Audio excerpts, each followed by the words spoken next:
Realme C11, Tapos diba? gumana yun kuya ngayon. Charge ko siya. Tapos nung mag 100%, Nagloko. maganda na naman. Okay. Realme C11 always try starting. Ito yung problema. Pinakita ko lang sa inyo ngayon kung paano gagawin. Case history, hindi naman siya nababagsak. O kaya hindi naman ganong nababasa. Hindi talaga gaano na. Pero always try starting pa rin siya.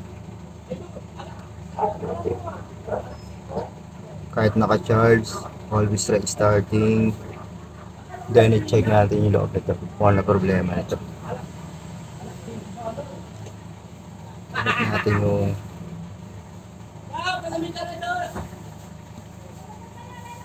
same pa rin siya. At gagawin ko, check ko muna, i-open ko muna siya. Kaya pakita ko sa inyo kung paano pag-open.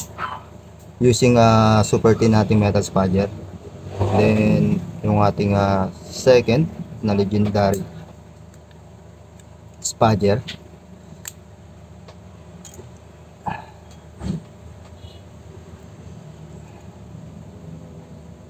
Medyo matigas talaga, matigas-tigas pa.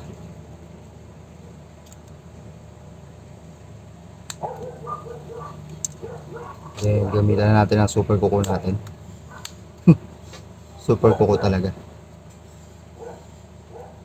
Hindi kaya, masisira kuko natin.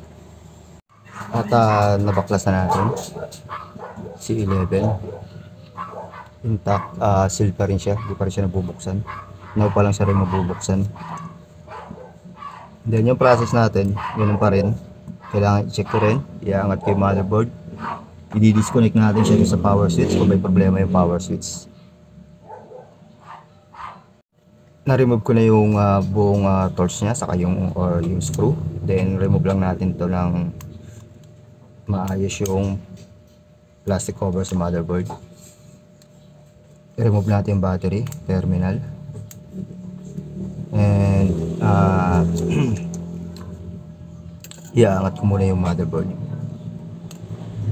para mag-disconnect sa power switch. Tingnan natin kung magre-restart pa rin siya. Pero i-open ko muna to. Open, then remove ko kagad yung motherboard sa kanila.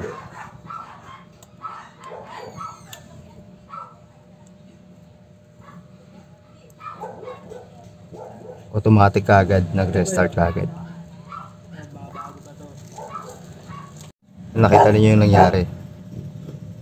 Nakaangat na, nakalip yung motherboard sa connection niya. Pero hindi na siya nagre-restart. Tingnan natin mag-open. Totally mag-open siya.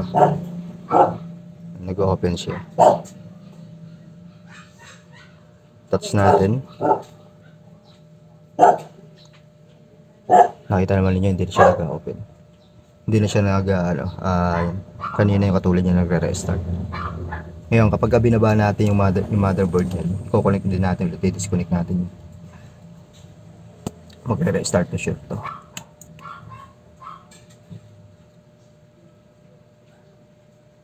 Yan. Tayo natin. Then, close natin ulit. Yun. Nag-restart na siya. Ay, tanong niya. Ba't nagsira kayo ba? Nagre-restart. Sa restart? At bago lahat, kakape muna tayo. Pagawa agad sa atin, no? Tapos ito, isang Oppo na Oppo A83.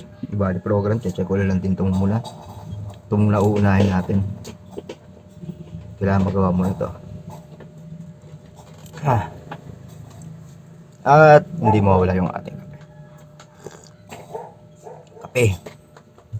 Check this out.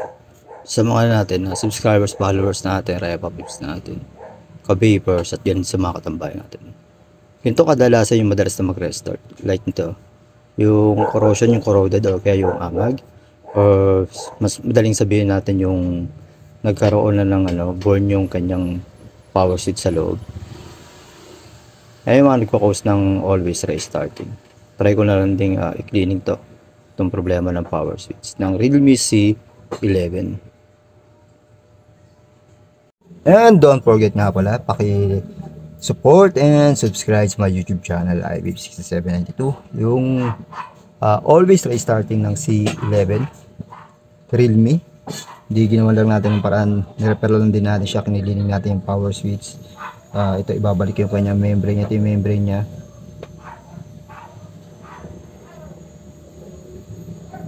Nilinis ko rin siya. Nakita naman niya sa ating video. Nakita ko lang yung kanyang kung ano yung forma at sitwasyon ng power switch nitong Realme C11 ng ating customer. Then kaya natin open kung magre-restart. Nag-open na. We're using power switch. Yung ginawa lang natin dito sa power switch.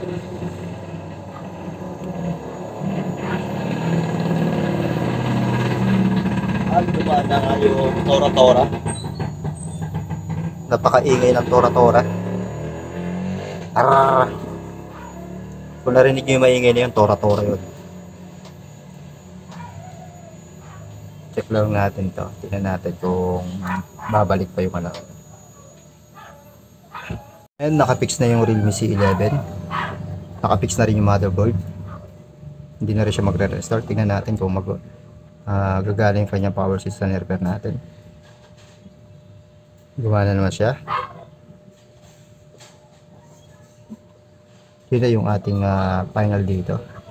Kaya iayos lang natin ng maayos tong power switch. Then i-check ko rin muna niya yung charging niya kung okay, dahil may part siya ng water damage.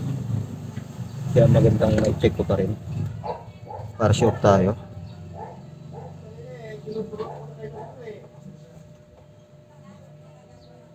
Charging niya okay naman.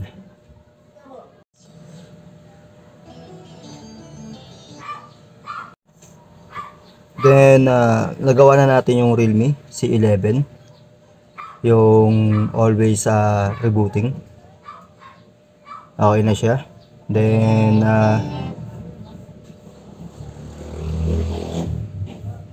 bibigyan natin sa customer. Meron tayo ulit na panibago. Same lang din naman siya ng unit. Kaya ganun din. Susubukan ko rin nga magawan din ng paraan. Then papakita ko na lang din sa short video natin. Kaya don't forget na mag-subscribe po sa aking YouTube channel at pa-follow din po yung aking personal vlog. And also Realme C11. Ganito naman nangyayari sa kanya. I think this one is pwedeng na format dahil dun sa grounded sa power switch and also yung volume up. Pupunta siya sa recovery, yung Realme UI recovery. Ngayon kapag ni-reboot natin siya, babalik pa rin siya sa dati. Kaya possible na babaklasin ko pa rin or i-repair ko. Try kong linisin both sa volume down and volume up na switch. Yun yung problema. Yun yung nagre-recovery. Kaya pag makikita rin sa baba, magre-recovery siya. Kung wala yun, hindi siya magre-recovery. Magre-diretso siya. Alright. Now, ang ginawa natin, binaklas ko lahat ng niya, membrane mula rin sa volume up, volume down, saka sa power switch. Tingnan natin kung magre-reboot pa rin siya. Mamasdan natin dito sa baba. Kapag nag-reboot. Kapag nag-reboot, meron dito, ibig sabihin yun. Yun na, wala na siya. Diba? Gagana na to. Gagana na to. Ang problema lang, wag lang sana na-format ng kanyang anak. Ang problema kasi, nung nagloko, yan, pinaklas natin na para sure. Pinagtatanggal natin yung membrane, yung connection. Wala pong connection na yan. Yan, ibabalik ko na lang din yung connection niya mamaya. Pero iisa-isahin ko muna mula doon sa volume sa power switch, volume up and volume down. Kaya wait lang din natin mag-open para sure tayo. Minsan yung mga ganyang troubleshooting, ganyan din yung ginagawa ko para hindi ako mahirapan. Minsan kasi nagpapalit ako madalas kagad. Kapag katamad akong gumawa talaga, pinapalitan ko kagad ng power switch. Ang problema, minsan, madalas nagkakaroon ng grounded doon sa mismong flex niya. Ayun yung nagiging problema. Sensitive yung nagiging issue kagad. Okay na.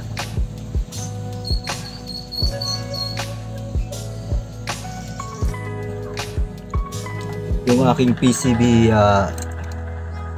Relife 1000 RL PCB liquid cleaner yung ginagamit ko, yung ipinapatak ko. Kaya iba nagtatanong ano daw yung ginagamit kong liquid cleaner. Madalas yung ginagamit ko talaga is LRT, naubusan lang ako, bibili pa lang ako. Then magandang panlinis po yan, lalo na sa mga water damage, juice leak sa mga vape, or kaya sa mga ibang gadget and toys, mga nababasa, or kaya natatapunan ng soft drinks, kape. Wag yung kape, sayang yung kape.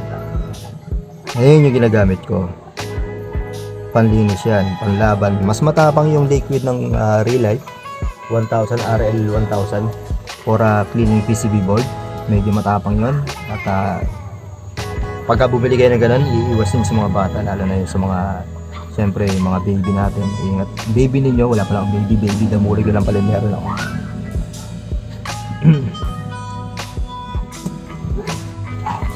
Save pa rin to sa C11, intaka yung kanyang warranty seal, hindi pa nabubuksan, tayo pa lang nakapagbukas. Kaya ako lang din naman na inopen para maayos ko maigi yung pinaka power switch niya, saka yung volume down and volume up switch. Kaibahan po yan doon sa mga sa power button sa labas.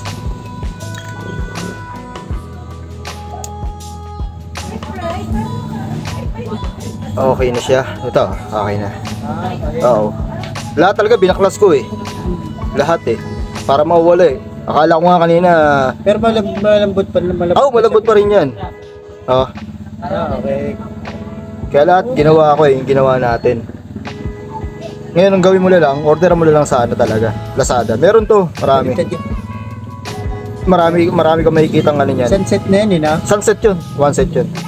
Tapos kapag meron, dumating, ako lang magkakabit. Kakabit ko lang. Saglit lang na may kabit yun. Sige ba. Para hindi ganyan. Dami. Susundutin mo kasi ng susundutin eh. Pero yan, mild naman yan pagka sinundot mo. Ako naman maglalaro kasi niyan eh. Anak, ikaw na yung bibibinit eh. Masisira lang to ulit.